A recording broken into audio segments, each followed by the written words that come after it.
This episode is all about gamification. We're going to walk you through a step-by-step system on how to create a scoring system for your team that'll boost employee engagement and make work feel more like a competition and a fun game than just a monotonous and repeatable task. Let's get started.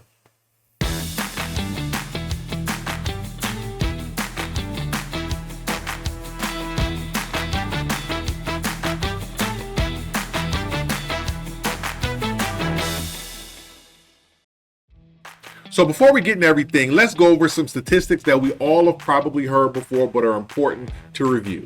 That only 23% of employees globally are actively engaged at work.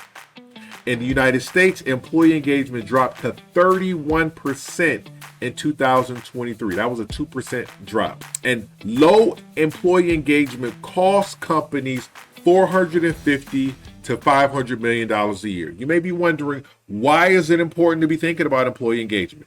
These statistics explain exactly that. I would have to say, if I had to poll our team, I would say that all of our team is engaged most of the time.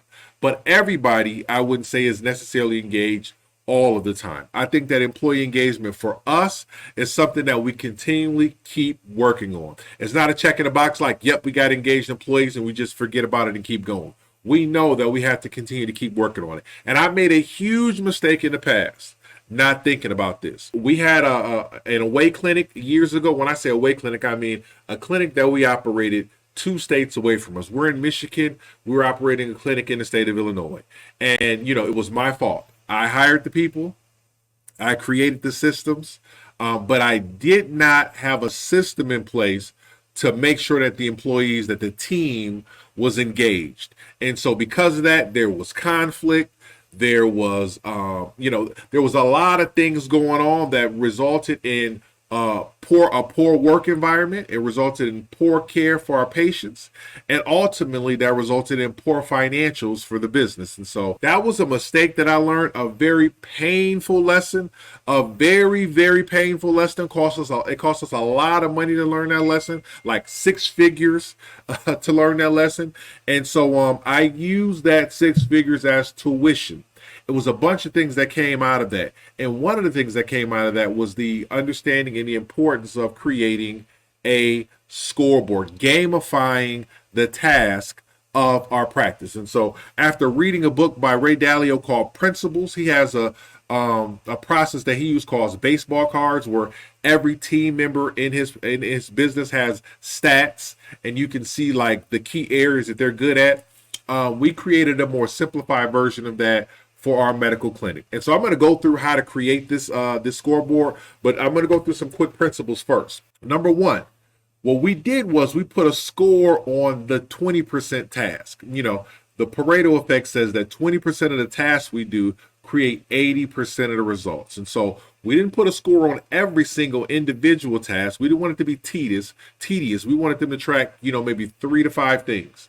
But we put a score on the things that are most important to us. And by most important, we started with what our mission was and our purpose in our practice. And so our purpose in our practice is, number 1, to create a great workplace environment. We want to create an exceptional workplace. And so we want our employees to feel empowered. We want them to feel supported. We want them to have freedom. We don't micromanage. We're looking for people who have leadership ability. And so that's our statement of our purpose. Number 2 is we want to be able to provide exceptional care and exceptional service to our patients. But the emphasis is on service, because everyone provides care, but we want them to feel served. We're looking to create a 5-star restaurant, 5-star hotel feel, not necessarily in the decor and all that kind of stuff, although we do put effort in there, but really in how we communicate with them, how we serve them, and the things that we do. We want them to leave having a certain feeling, a feeling of being pampered, a feeling of being taken care of. And number 3, our mission is to continuously improve in all ways. And so we're always looking for ways to do things better. We made sure that our score reflected, at least reinforced our mission, or at least it didn't inhibit our mission. We don't necessarily have a score that reflects the continuous improvement, but our score does reflect the workplace environment, and it does reflect the service that we provide to our patients. After you create that score, you want to make sure that the points are representative of what you're trying to reinforce. The points should be reinforcing a behavior that you want repeated. The highest points are the things that you really are trying to reinforce, and so on and so forth. But you can't make everything the highest points. You can't make everything the same high point value, although you're not creating a distinction.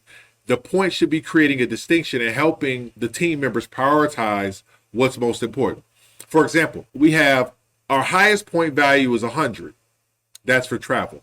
Our second highest point value is 10. And so what we're showing people is travel is 10 times more important than that second thing. And so, the reason we put those points together is because in our practice, we travel to 5 different locations. And when we travel, we get incredible feedback from our patients stating how easier it makes their life since we travel. And we found that our schedule has become backed up with demand because we're traveling. And we found that the word of mouth has spread so much because we're traveling. And so the fact that we're living out our mission, our purpose of investing our time and energy into traveling, we're reinforcing that behavior by providing points. We're showing the team member that it's valuable to us, and they're seeing its value when they're seeing the growth in our schedule and the growth in our practice. And so make sure that the point is representative. And the last is make sure that you have a scoreboard where everybody can see. We use a Google document that everybody in the admin team can see as they're tracking their score. And then at the end of the month, I post the score to everyone in the entire team, because our focus, our number one focus is we want to create a meritocracy. We want performance to be the thing that distinguishes people, not their relationship to the doctor, not how many years they've been working with us, not all of these political things that matter so much in a major organization. We want performance to be the key, and distinguishing factor. And so these are some of the key things that we do to create our scoreboard. What we found is, since we've done it, you see initially one person takes off. And they, maybe then you may have a high performer, but then you start to see the other performers catching up to that high performer, because what's possible for them is reestablished. When you see somebody do so much better than you, you realize I can do more. And that is more impactful than me going to that team member and telling them you can do more. It's better for them to see a score of their counterpart doing more, and then them asking the questions on how they can improve. And their improving adds value to the patients, supports our overall practice's purpose and mission, and everybody benefits without them needing to be micromanaged or somebody standing over their shoulder telling them what to do. The goal is you want the game and the score to encourage action and activity, not necessarily what you're saying to them or some kind of carrot and stick situation. What other specific topics related to the business of private practice management would you like for us to cover? Please share in the comments below or reach out to us on social media or our email address, DermBiz@gmail.com. Our mission is to create a movement of collaboration and support amongst physician-owned private practice owners. If you would like to join that movement, again, don't forget to like, share, comment, and please don't forget to subscribe.